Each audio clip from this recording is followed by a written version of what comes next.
are with a landing party from Moonbase Alpha as the group explores a small asteroid somewhere in the outer reaches of the galaxy. They gaze intently at a strange rock formation looming up ahead as Commander John Koenig speaks. Baxter, all set? Charge is in position, Commander. Okay, keep down, everyone. Blow it! Look! A metal door hidden in the side of the rock. You were right, Victor. Somebody was, or is, on this asteroid. What do you make of these symbols on the door? Let me take a closer look. Put a light on it. Now, let's see. The door's opening. The light must have activated a hidden mechanism. Some kind of tunnel inside. Yeah. Let's go in. Follow me. Another door up ahead. And those symbols again. Throw a light on it and see what happens. Didn't work this time. Stand back. I'm going to fire my laser at it. It was booby-trapped. Anybody hurt? Victor? Carter, you okay? Okay, Commander. But Baxter here was a bit shook up. His eyes seemed to... Just a little dizziness. I'll be okay. Look! A room carved out of solid rock. Very interesting. Victor, those pictures on the walls. Pictures of horror, terror, torture. Positively psychopathic. Commander, quick, over here. A humanoid. Unconscious. The blast really got him. Those wounds on his face and body. He can't possibly survive in that condition. Wait a minute. He's still breathing, Victor. There's a chance to save him. Let's bandage him up and get him back to Alpha. Fast.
A few hours later in the medical center, Dr. Helena Russell is removing the blood-soaked bandages from the alien's face.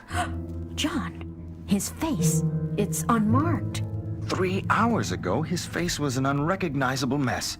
If I believed in miracles, I'd say this was one for sure. I'm going to do some computer analyses of these blood stains and skin fragments on the bandages.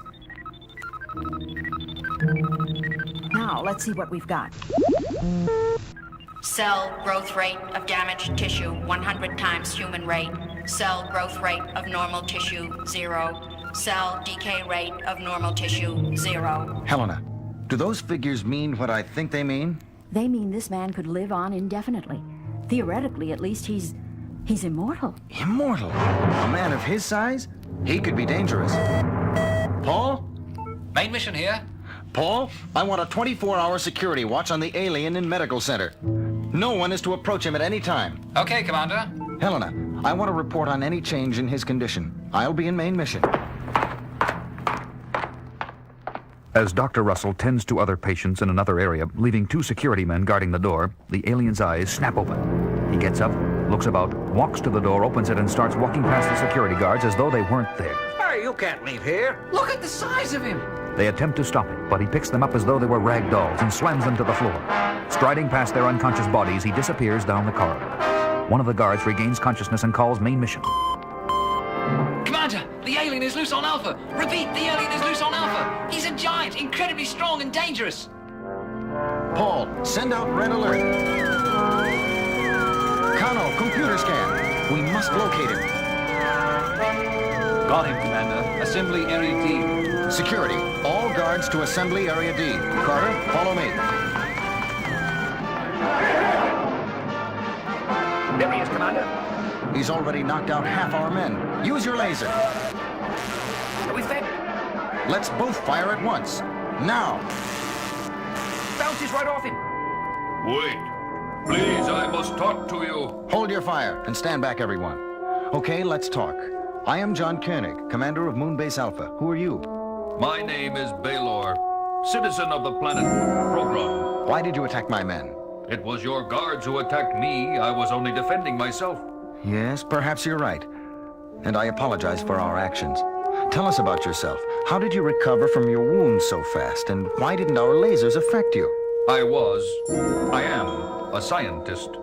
I discovered how to eliminate the aging process from living tissue. My body is therefore indestructible, immortal. Immortal? Exactly. And I gave the gift of immortality to the people of Program. Disease, envy, greed, strife, all were eliminated. But we found you imprisoned on an asteroid. What happened? Without anything to strive for, our people became apathetic, corrupt. Our civilization began to decay, and I was held responsible. You? Why? To eliminate death is to eliminate life.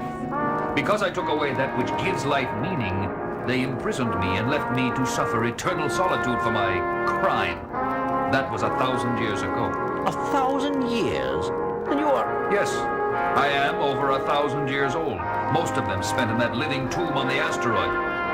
Now, I belong nowhere and to no one, but thanks to you, I have a second chance. All I ask is sanctuary. You're welcome to stay with us. Paul, show Baylor to the guest quarters. Thank you.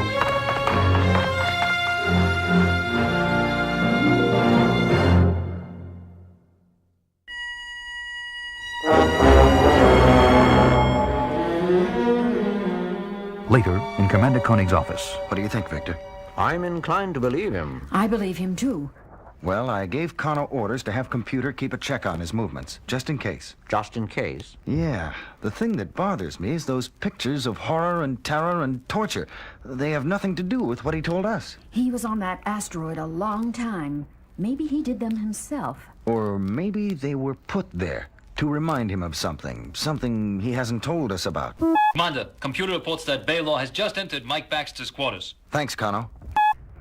Mike Baxter. The only one injured on the asteroid, grounded because of eye damage. What does Baylor want with him? I'm going down there myself. Mike, where's Baylor? We got a report that he was here, but he's not. What did he... But before he can finish his sentence, Koenig is viciously attacked and knocked unconscious by Baxter, raving mad, eyes staring wildly, gone completely berserk. Standing above the blood-soaked Koenig, he is about to strike a final death blow when he suddenly screams, clutches his head, collapses, and dies, a look of indescribable pain on his face. Later, in main mission. Baxter nearly killed me. There's blood all over my clothes, but look at me. Not a mark on you. And the expression on Baxter's face, where have we seen that before? The pictures on the asteroid. Helena, has computer completed the autopsy report? Yes, here it is. Subject Michael Baxter. Life functions terminated. Cause of death, rapidly mutating brain cells, stimulating brain growth beyond human capacity. Rapid cell growth causing Baxter's death. Rapid cell rejuvenation causing my wounds to heal. The look of terror on Baxter's face. It all points to one man. Quite right, Commander. Baylor, why are you doing these things?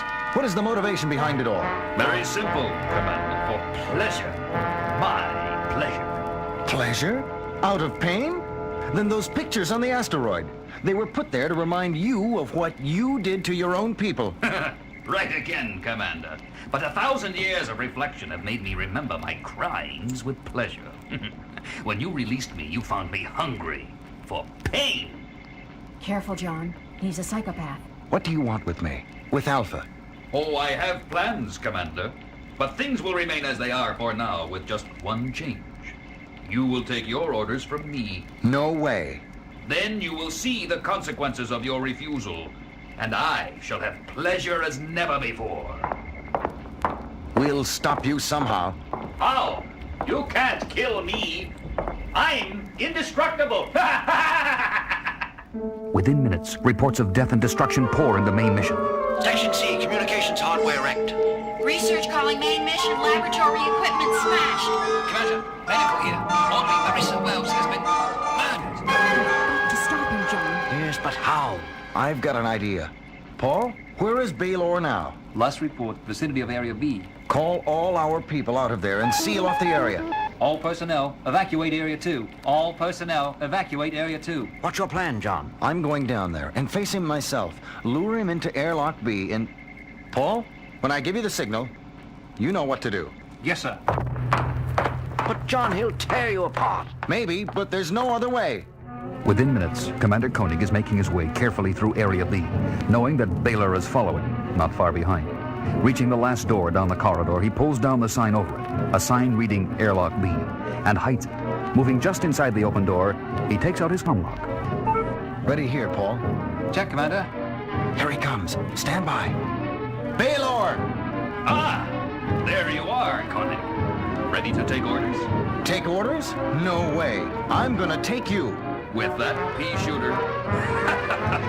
Oh, it's going to be a pleasure to take you apart, piece by piece. And Baylor lunges at Koenig, now standing inside the airlock. But Koenig jumps aside, and Baylor stumbles past him, losing his balance momentarily.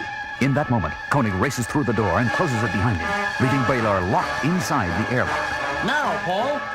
Morrow presses a button. The outside door of the airlock opens, and there is a great rush of air as Baylor is drawn out into the vacuum of space.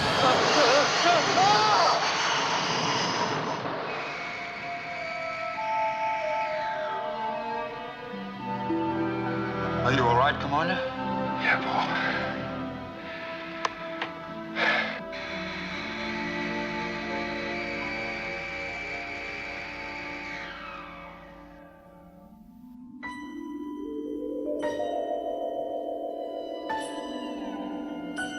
A little while later in main mission, Professor Bergman is standing in front of the computer as Koenig approaches. John, remember the program symbols on the door to Baylor's prison on the asteroid? Yes, Victor. What about them? I asked computer to analyze the photographs we took of them. Kano, let's hear the results. Danger. Psychopath. Within.